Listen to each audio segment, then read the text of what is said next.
Bat হাতে পাকিস্তানের দুই ওপেনার রান বন্যা বসিয়ে দিয়েছে বাংলাদেশের বিপক্ষে। তাতে বিপাকে টাইগাররা দুজনেই ছাড়িয়ে গেছেন হাফ সেঞ্চুরি, তাও কিনা আবার ঝড়ের বেগে। কপালে যখন দুশ্চিন্তার ভাঁজ, সেই সময় সোহান বনে গেলেন মহেন্দ্র সিং ধোনি। তার কাণ্ডে ভেঙেছে পাকিস্তানের ওপেনিং জুটি।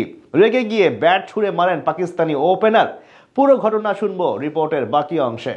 ক্রিকেট শুধু শারীরিক একটি খেলাই নয়, এখানে মনস্তাত্ত্বিক লড়াই থাকে আরো বেশি। আর খেলাটা শারীরিকের চেয়ে মস্তিষ্কের বেশি বলেই তো মহেন্দ্র সিং ধোনি হচ্ছেন ক্রিকেটের সবচেয়ে স্মার্ট খেলোয়াড়। বাংলাদেশের মাঝে অনেকেই আবার নুরুল হাসান সোহানকে মনে করেন দেশি ধোনি, তবে কেন তাকে বলা হয় এই নামে সেটা প্রমাণ করে দিয়েছেন আরো একবার।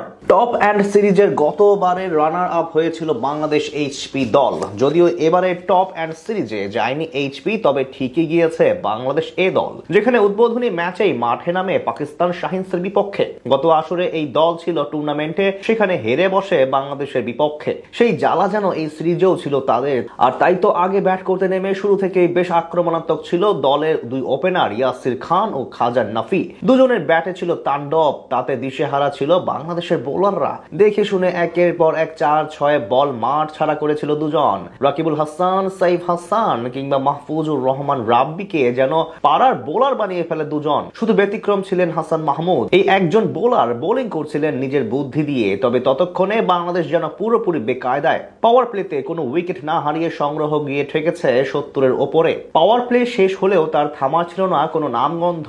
একের পর এক দারুণ সব শটে দুজনেই ছাড়িয়ে যান হাফ সেঞ্চুরির ইনিংস। ততক্ষণে বাংলাদেশ যেন ছন্ন ছাড়া। দলীয় সংগ্রহ সেঞ্চুরি পেরিয়ে গেছে অর্ধ ইনিংসের আগেই। 11 ওভার শেষে কোনো উইকেট না হারিয়ে পাকিস্তান শাহিনসের সংগ্রহ 118 রান। 12তম ওভারে বোলিং করতে আসেন হাসান মাহমুদ। জাতীয় দলের ফাস্ট বোলারের কাছেই যেন উত্তরণের পথ খুঁজছিলেন সোহান। প্রথম বল মোকাবেলা করেন ইয়াসির খান। বল আঘাত করে তার দুই পায়ের মাঝে। তিনি শট করলেও সেই বল আঘাত করেনি। ওপাশে থাকা খাজা নাফি নিজেই দেন দৌড়। যদিও তাকে দৌড় দিতে বলেন ইয়াসির, তবে দৌড়ে তিনি চলে যান স্ট্রাইক প্রান্তে। ব্যাটার তখন পিচ ছাড়তে রাজি ছিলেন না, তাই খাজা নাফি আবার দৌড় দেন নন স্ট্রাইকে। এদিকে সেই সুযোগে দৌড়ে আসেন সোহান। আসার পথেই বুদ্ধি করে একটি গ্লাভস ফেলে দেন তিনি, কারণ ভালো করে জানতেন যদি গ্লাভস হাতে থাকে তবে উইকেট নিতে কষ্ট হবে তার। দ্রুত এসে বল তুলে দেন হাসান মাহমুদের কাছে। তিনি স্ট্যাম্প ভেঙে দিলে রান আউটের শিকার হন নাফি। যদিও ভুল ছিল তার, তবে ইয়াসিরের উপর ক্ষিপ্ত হয়ে ওঠেন এই ব্যাটার। এমনকি রাগ করে ছুড়ে ফেলেন ব্যাট। তো হয়ে কিছু একটা বলেন সতীর্থকে, আর তাতেই কি বা আসে যায়। বাংলাদেশ পেয়ে যায় প্রথম উইকেটের দেখা, যেখানে উদ্বোধনী ম্যাচেই মাঠে নামে পাকিস্তান শাহিনসের বিপক্ষে। গত আসরে এই দল ছিল টুর্নামেন্টে, সেখানে হেরে বসে বাংলাদেশের বিপক্ষে। সেই জ্বালা যেন এই সিরিজেও ছিল তাদের।